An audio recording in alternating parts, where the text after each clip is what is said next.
Hi there, my name is Chef Markus and welcome to the 12 Days of CHCA. And today we're going to make some chocolate peppermint candy cane whoopie pies. And what's better than a whoopie pie during the holidays? So, what we're going to start first is creaming our butter and sugar. And before you do any form of creaming, just make sure that all of your ingredients are at room temperature. That's the tip. So anytime you look for a recipe and you want to know the temperature of your ingredients, just look for the temperature of the fat. If it's at room temperature, everything else has to be at room temperature. Okay, so first we're going to take our butter, unsalted, and place it into our KitchenAid mixer. And if you don't have a KitchenAid mixer, not a problem. If you only have a handheld mixer or even a bowl and a wooden spoon, this recipe is no problem for that. Then we're gonna take our dark brown sugar, and the dark brown sugar is gonna give this whoopie pie an incredible texture and a nice almost caramel undertone to match with that cocoa, so it's gonna be beautiful. So we're gonna turn this on our KitchenAid mixer, and you always wanna start on low speed, okay?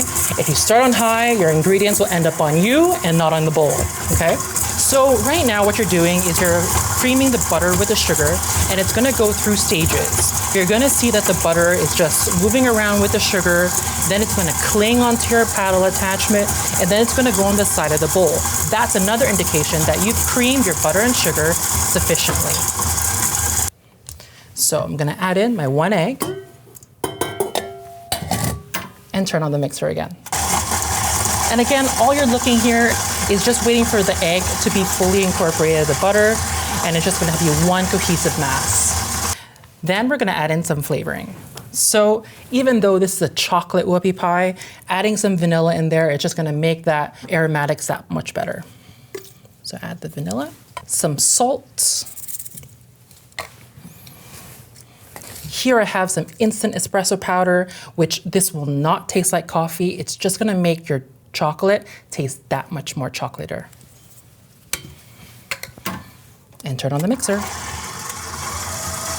Perfect. Then, one of the secret ingredients to this whoopie pie is sour cream. And you're probably saying, sour cream? It's actually gonna make your whoopie pie really, really moist and last for a little bit more longer than your average whoopie pie. And it's gonna give it that slight tang and go beautifully with the peppermint cream cheese frosting that we'll be doing later on. And again, start the mixer. Okay, I'm gonna turn my mixer into low, and while that's mixing, I'm gonna come prepare our dry ingredients. So in here I have some all-purpose flour, some Dutch processed cocoa powder, and you wanna use Dutch process and try to avoid unsweetened cocoa powder just because it's gonna make your whoopie pies just that much more chocolatier and intense. Then for our leavener, just a touch of baking soda. And that's gonna give our cookies just enough spread and wonderful cakiness. Give this a whisk.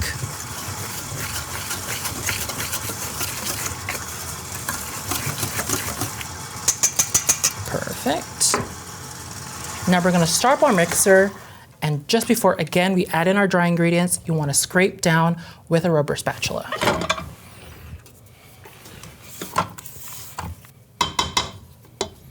All right, and then we're gonna add in all the dry ingredients all at once.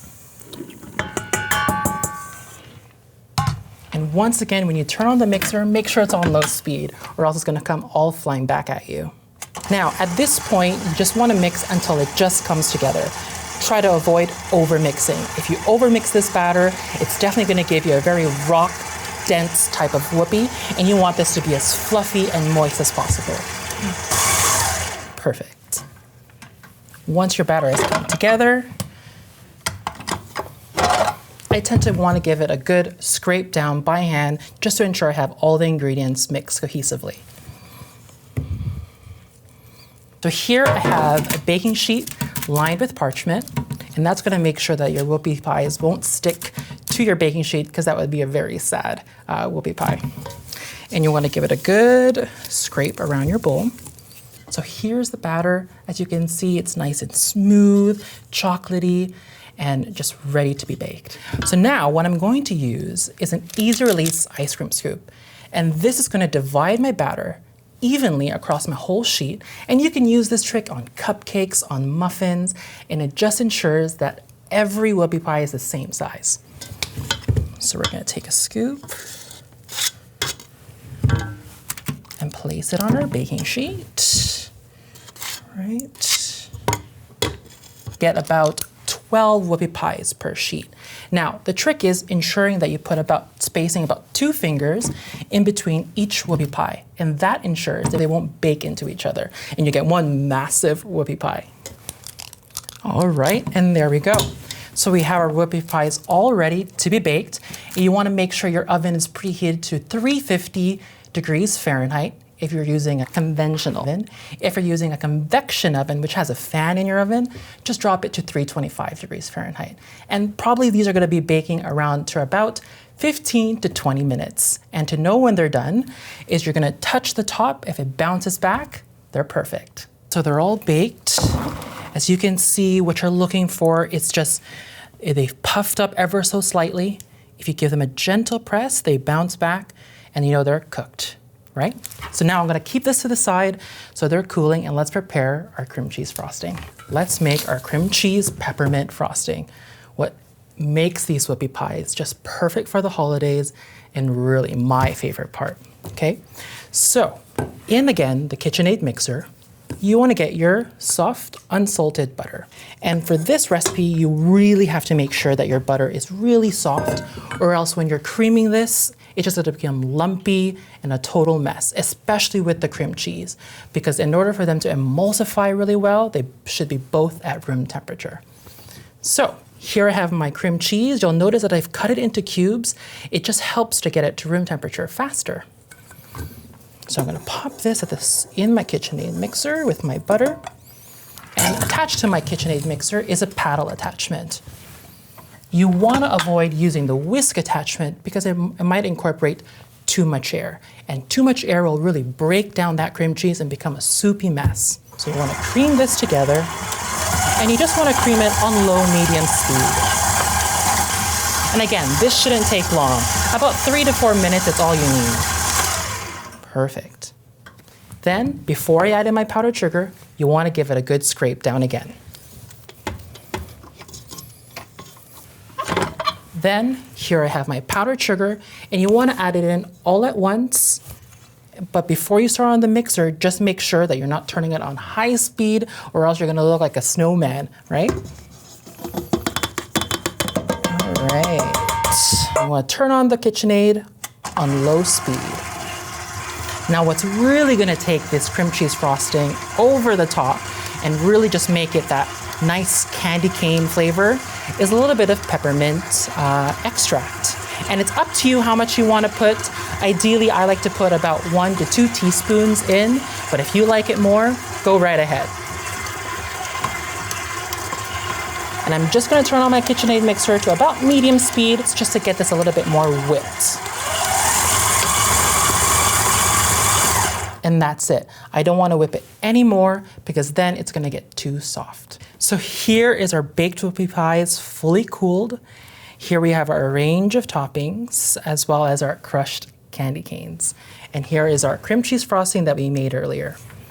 So what you want to do first is line up your whoopie pies. They make them a lot more easier to sandwich. And you want to make sure that these are fully cool, because if they're hot, the frosting is gonna melt and it's just gonna melt all over your hand. It's gonna be a total mess. And you don't want that on the holidays. So just make sure it's fully cooled. Then just flip each one so that it's ready for that really, really yummy frosting. All right, and again, we're gonna use the ice cream scoop to really just portion a good amount of frosting for each whoopie pie. Now, depending on how much you love frosting, you can put as little or as more frosting as you want. For me, I love frosting. So I'm gonna definitely put a nice, generous scoop of frosting on each half of the whoopie pie. And the last one. Perfect. Now, just before I sandwich them, to make sure that they're much more easier to sandwich without crushing the top cake, I'm gonna take a small offset spatula and I'm just gonna spread it nice and evenly. And you wanna try to promote spreading it to the edges just before we roll them into candy canes, crushed candy canes. It helps them stick a lot better. So to assemble them, they're super easy. You just want to take your whoopie pie, take your top half, place it right on top, and give it a gentle squeeze. And that's it. And now it's the fun part in dipping it in our crushed up candy canes. So here I have some candy canes that I crushed up. And you can buy these already crushed up, or just take some candy canes, put them in a Ziploc bag, and just go at it. And then you have your crushed up candy canes. So all you want to do is just take your whoopie pie and just roll it fun in your candy canes, right? And this can be done with kids at home. It's a wonderful interactive little thing that you guys could do over the holidays, and it's super fun. And here they are, the finished candy cane peppermint chocolate whoopie pies. As you see, all I did was to finish these off was to drizzle a little bit of melted chocolate and top it off with your festive little sprinkles and chocolate chips. Thanks again for joining me in the 12 days of CHCA. And now I'm gonna take these home with me. Happy holidays.